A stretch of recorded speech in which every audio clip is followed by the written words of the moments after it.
ko is like the Marina Manny Pacquiao of old. I don't think there'll be a problem for that. As it's just very fun. But everyone is that. Because by the time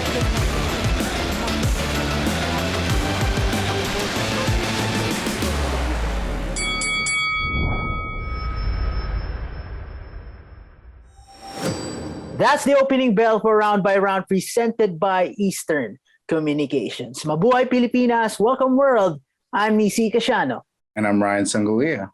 Gervonta Davis took care of business last December 6, in the Philippines, beating Isaac Cruz via unanimous decision. It wasn't easy for Davis, but in my book, he did just enough to score the victory. Ryan, Tank has spent time between super featherweight, lightweight, and light welterweight, but do you feel that the lightweight division is the best division for him to build his brand?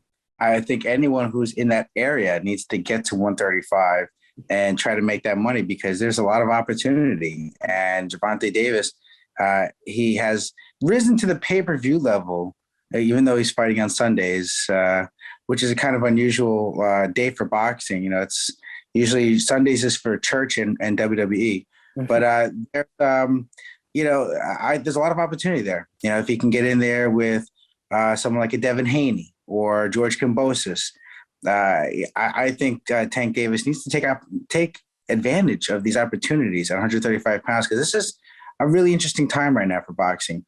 Ryan Garcia, may be coming back. There's a lot of opportunity there if he can be disciplined and make these things work. Because I think that a lot of these guys are also going to look at his last performance against Isaac Cruz and say, oh, well, he was somewhat vulnerable. He wasn't as devastating as he had been in previous fights. That this fight went the distance. Cruz, who was a shorter, stocky guy, was able to absorb the punches. He kind of showed that there were ways to get away from that counter left uppercut, which had been so devastating for Gervonta Davis. So I think he needs to go make his move now.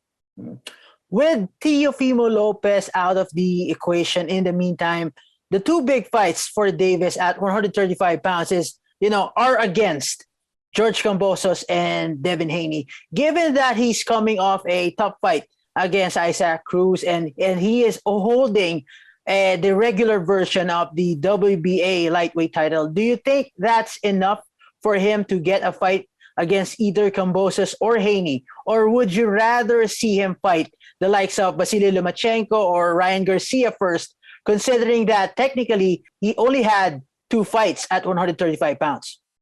He is in some ways a star. He's someone that people know. He's been affiliated with Floyd Mayweather.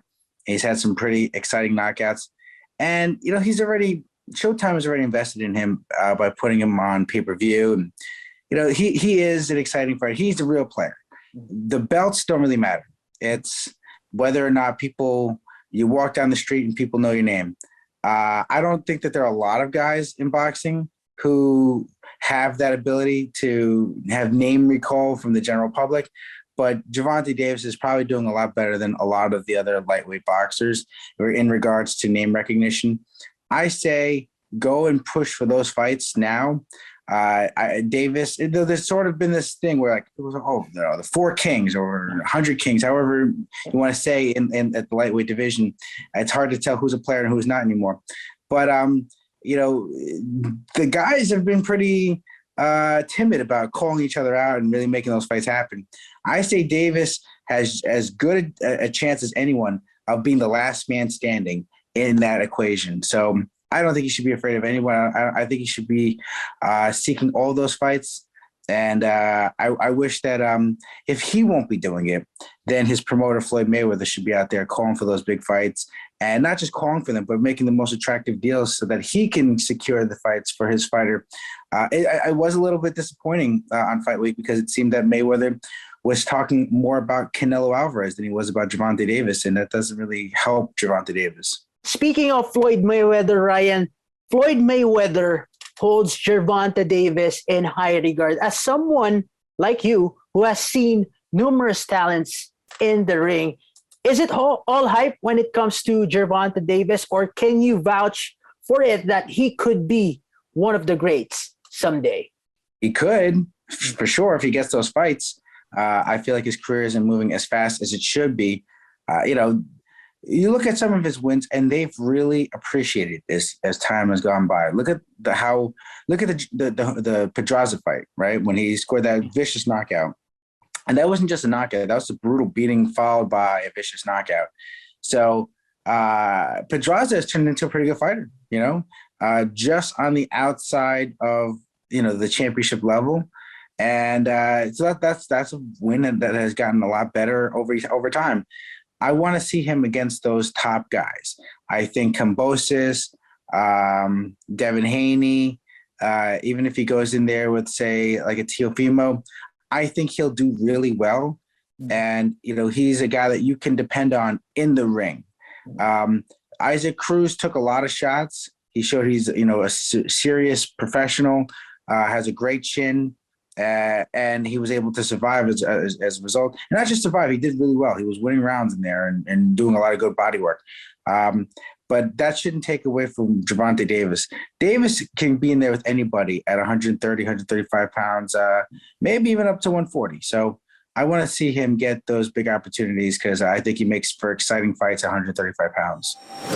It's time for our Fearless Forecast of the Day, brought to you by Eastern Communications. John Riel Casimero returns to action on December 11, putting his WBO bantamweight title on the line against Paul Butler. The bout is set to take place at the Coca-Cola Arena in Dubai. Ryan, everybody is talking about John Riel Casimero, but let me ask, do you see something in Butler that makes you think he has the chance to pull off the upset this weekend?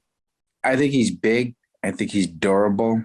The issue I have is that I don't think that he has enough style, enough craft to be able to hold off Casimero, who is, he's not the craftiest guy, but he's smart in knowing how to use what he has for maximum impact. Casimero is not going to be concerned about going abroad and that sort of thing. He doesn't, that doesn't bother him. He's used to fighting in front of international crowds.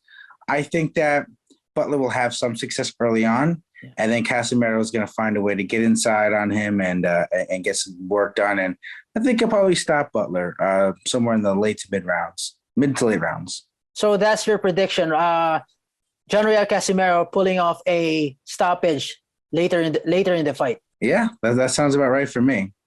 Also slated to compete at the same event promoted by Probellum are two Filipino boxers. In the co-main event, Jason Mama battles Sonny Edwards for the IBF Flyweight Championship. Meanwhile, Donnie Nietes takes on Norberto Jimenez in a WBO Super Flyweight title eliminator. Now is the time for reliable connections. Eastern Communications Fiber One is ideal for powering small, medium enterprises that are on their way to digitizing their business and pushing forward to a strong and fearless tomorrow. Do contact 53007,000 or visit their website eastern.com.ph for more information about the service. And that's our Eastern Communications Fearless Forecast of the Day.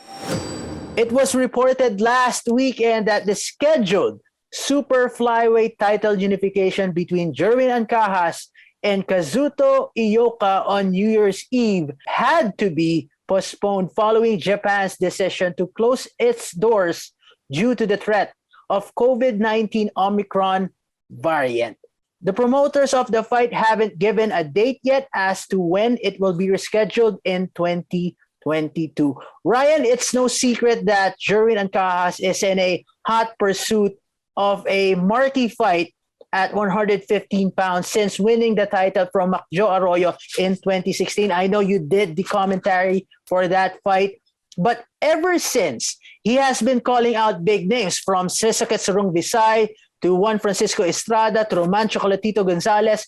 Jerwin was even at ringside when Sisuke fought Iran Diaz in Bangkok. He is even open to fight Donnie Nietes at some point. A few months ago, he even hinted a plan to move up in weight, and then he got a fight with Ayoka. Unfortunately, it had to be rescheduled.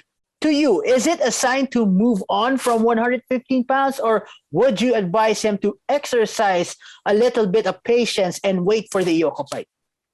Well, the issue I have with a plan of moving up is that he doesn't have a solid co-promoter right now with a plan. The way that he had with Top Rank. Top Rank, could have been able to, and I'm not saying Top Rank was the perfect match for him, but Top Rank has the connections to get him a title belt and keep him busy. Ancajas is the kind of fighter who is not going to be in demand if he doesn't have a belt. So his chip in that division is he has the belt. So he has to keep that until he's able to get a bigger win or get the right promotional arrangements where he can go and get a big fight, get it, at 118 pounds or so. So yeah, I would say for him, probably the best place for him is to stay at 115 and try to get that Ayoka fight going. That would have been a really good opportunity. Ayoka has great offensive ability. He's not as big a puncher as he had been at lighter weight classes, but he's someone who can be beaten. And he wasn't able to stand and trade with Donnie Nietes. Nietes had a little bit too much craft for him, and Ayoka tried to box him. That didn't get him the victory. That didn't score him rounds with the judges in their fight. So I think that Ancajas has a game plan that he can follow somewhat by just being a little bit tighter with his punches and winning the exchanges, because Ayoka will tend to start to give up ground. Ryan, let's say the unification bout against Ayoka pushes through in the first quarter of 2022. Let's just look at the situation here. Is there a chance that it could be his last fight at 115 pounds? I think if he were to lose, yes, because it would be like no man's land for him. Because if he couldn't get a fight at 115 pounds when he had a belt, he's not going to get one with that one. So I think he will have to move on at that point. But I think that right now, time to shoot his shot. Go make it happen. So if it's going to be whatever it's going to be, win or lose, I think he needs to get a fight like that, like an Ayoka or whomever he can get in there with a name, and see where he's at. At this point, it's, a loss almost doesn't even take away from him as much as the apathy that a lot of people feel for him. Like, there was a lot of talk of him being the next Pacquiao, this sort of thing, like at least at stateside, and that was how Top Rank was trying to promote him. I thought it was kind of lazy. I didn't think that it actually had any imagination. Ancajas is Ancajas, right? But that cooled off pretty quickly. People weren't saying that after a while. People were saying, okay, this is Jerwin, and he doesn't really have an identity. He's not a guy who has a big personality. He's just a pretty good prize fighter who is happy to have a belt. So I think he has to establish himself as, hey, listen, yeah, you could say this is what I am, that I am. I'm the guy who just beat Ayoka in Japan. So if he can do something like that, then hey, people are going to be talking about him. If he decides to move up to bantamweight, Ryan, do you see Jerwin having difficulties breaking into the title picture right away? I think that it depends on who he will be with. If PBC will get invested in him the way that they had with some of the other MP Promotions fighters, it could be a possibility. I think that, the issue right now is that there isn't a whole lot of definition to 118 pounds. And I think that there still is some business that needs to be handled. I'd like to see what happens after Donaire and Gaballo settle their business. Casimero also has a title defense. Let's get some of these things out of the way. I would love to see a Casimero versus Ancajas grudge fight. There was that piece of business that was talked about back in 2017. Casimero was when he didn't have a belt, he really wanted to fight Ancajas. Give Ancajas a chance at 118. Let's see what happens. So, Ryan, do you mean that if it's not for the title at 118 pounds, there's no sense at all to move up? I think it'd be better if he can go straight to a title fight. And I mean, he may have to take one fight or so in between, but I think it would be great for him to just have somewhere to land. When you're a long-time incumbent champion, sometimes that weight, sometimes that sanctioning body will give you consideration of making you a mandatory challenger or giving you a shot at the next weight class. It would be nice to see that. But I mean, when you're talking about boxing, you know, like Nietes right now, he's fighting Norberto Jimenez, I think his name is.